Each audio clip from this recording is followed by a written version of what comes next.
Hey guys, this is अखिलाचारी और आज हम बात करेंगे कि कैसे हम स्टॉक मार्केट से पैसे अर्न कर सकते हैं और स्टॉक मार्केट से पैसे अर्न करने के कौन से तरीके हैं। ठीक है, तो आज का जो हमारा टॉपिक है वो है how to earn money, how to earn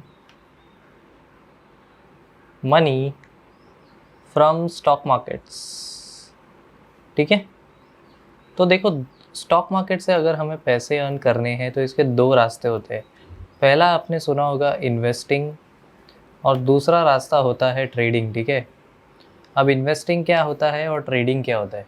देखो, जब जब हम इन्वेस्टिंग की बात करते हैं, इन्वेस्टिंग में जो हमारा टाइम फ्रेम होता है वो लंबे समय का होता है और जिस बेसिस पर हम जजमेंट लेते हैं उस टाइम फ्रेम में किसी भी कंपनी के ग्रोथ का, उसका बेसिस होता है वैल्यू। और ट्रेडिंग के बेसिस में, ट्रेडिंग केस में हम क्या करते हैं, हम हमारा जो बेट है वो प्लेस करते हैं प्राइस के अगेंस्ट में, मतलब हम प्राइस के बिहेवियर को स्टडी करते हैं। ठीक है, तो इन्वेस्टिंग में हम वैल्यू का एनालिसिस करते हैं और ट्रेडिंग के केस में हम प्राइस का एनालिसिस करते हैं। ठीक है, और इन चीज़ों को एनालाइज करने के लिए हम दो प्रकार के एनालिसिस को यूज़ करते हैं। ठीक है, यहाँ पे देखो, अगर हम इन्वेस्टिंग कर रहे हैं तो हम कंसीडर करते हैं फंडामेंटल एनालिसिस को। ठीक है, अब ये फंडामेंटल एनालिसिस क्या होता है? फंडामेंटल एनालिसिस मतलब हम कंपनी को स्टडी करते हैं जिस कंपनी में हम अपने पैसे निवेश करने वाले हैं या इन्वेस्ट करने वाले हैं। ठीक है, फंडामेंटल एनालिसिस में हम क्या करते हैं, हम उस कंपनी के प्रोफाइल को पूरी तरीके से स्टडी करते हैं।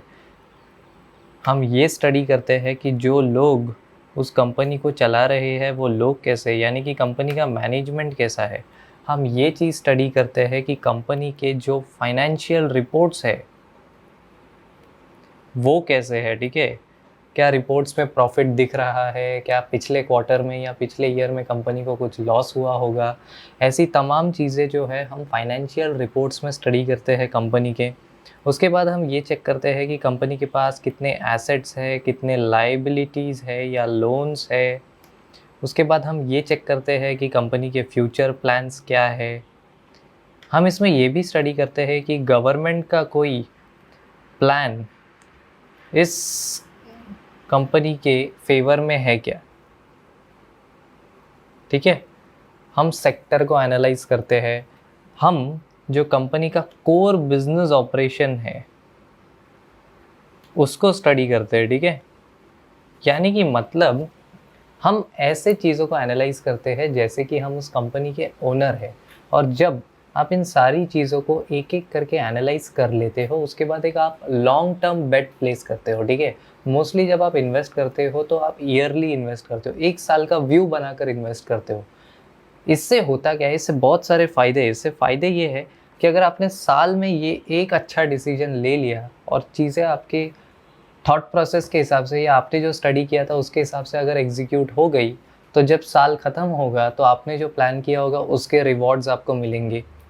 ठीक है, पर मान लो आपने जैसी चीज़ें सोची थी वैसी एग्जीक्यूट नहीं हुई, तो आपको लॉस झेलने के लिए भी तैयार होना चाहिए। इसका मतलब ये है कि आपको दिमाग में पहले से बना के रखना है कि क्या क्या इसके प्लस पॉइंट्स हो सकते हैं और क्या क्या इसमें हमें नुकसान झेलने पड़ सकते हैं। ठीक है, ये होता है फंडामेंटल एनालिसिस। इसमें हम कंपनी के सारी चीज़ों को एक ओनर के पर्सपेक्टिव से स्टडी करते हैं। ठीक है, इसमें प्राइस का कोई इन्वॉल्वमेंट नहीं होता। हम ये स्टडी करते हैं कि कंपनी का वैल्यू ईयर ऑन ईयर कैसे ग्रो करने वाला है। ठीक है, और हम फिर स्टॉक मार्केट में वेट करते हैं कि कब उस कंपनी के शेयर्स एक फेयर प्राइस पर आ जाएंगे और जैसे ही हमारे वैल्यूएशन के हिसाब से उस प्राइजेस को अगर कंपनी के शेयर्स अचीव कर लेते हैं किसी पर्टिकुलर डे पे, उस दिन जाके हम बल्क में उस शेयर्स को ख़रीद लेते हैं, एक बड़ा इन्वेस्टमेंट कर देते हैं और पूरे साल हम मॉनिटर करते हैं कि क्या हमारा व्यू राइट गया है या नहीं गया है।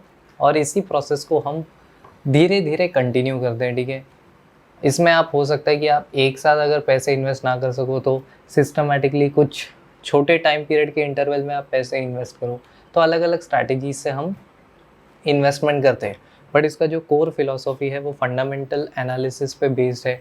हम वैल्यू को जज करेंगे, ना कि प्राइस को देखेंगे। ठीक है, और इसका एग्जैक्टली ऑपोजिट चीज़ होता है टेक्निकल एनालिसिस। ठीक है, टेक्निकल एनालिसिस में हम क्या करते हैं, टेक्निकल एनालिसिस में हमारा सबसे इम्पॉर्टेंट काम यही है कि हम प्राइस को अंडरस्टैंड करते हैं। ठीक है, understanding the prices of the company, ठीक है। हम मैथमेटिकल टूल्स को यूज़ करते हैं, using mathematical indicators to predict the price movement, ठीक है। हम मैथमेटिकल इंडिकेटर्स को यूज़ करते हैं प्राइजेस के चार्ट के ऊपर, और इन इंडिकेटर्स के मदद से हम एक व्यू जनरेट करने की कोशिश करते हैं कि फ्यूचर में प्राइजेस कहाँ तक जा सकते हैं। अब ये व्यू जो है 1 मिनट का भी हो सकता है, 1 दिन का भी हो सकता है, 1 वीक का भी हो सकता है, 1 मंथ का भी हो सकता है, और 1 साल का भी हो सकता है, ठीक है। आपको डिसाइड करना है कि आप चार्ट्स को पढ़ के किस टाइप का व्यू जनरेट कर पाते हो। वो टोटली स्किल पर डिपेंड करता है, ठीक है। बट मुद्दा यहाँ पे ये है कि चाहे आप इन्वेस्टमेंट करो या आप ट्रेडिंग करो, दोनों में पैसा बनता है, बट दोनों की अप्रोच अलग है। और दोनों को ही अगर आपको करना है तो सबसे पहले आपको अपने आप को एजुकेट करना पड़ेगा, ठीक है। एजुकेट योरसेल्फ फाइनेंशियली, तब जाके आपको इन्वेस्टमेंट और ट्रेडिंग समझ में आएगा, ठीक है। तो अगर आप एक ट्रेडर हो या आप एक इन्वेस्टर हो तो सबसे पहले आप अपने आप के एजुकेशन पर इन्वेस्ट करो, उसके बाद ही आप स्टॉक मार्केट में एंटर करो, जिससे आप इससे वाकई में बहुत अच्छा पैसे कमा सको, ठीक है।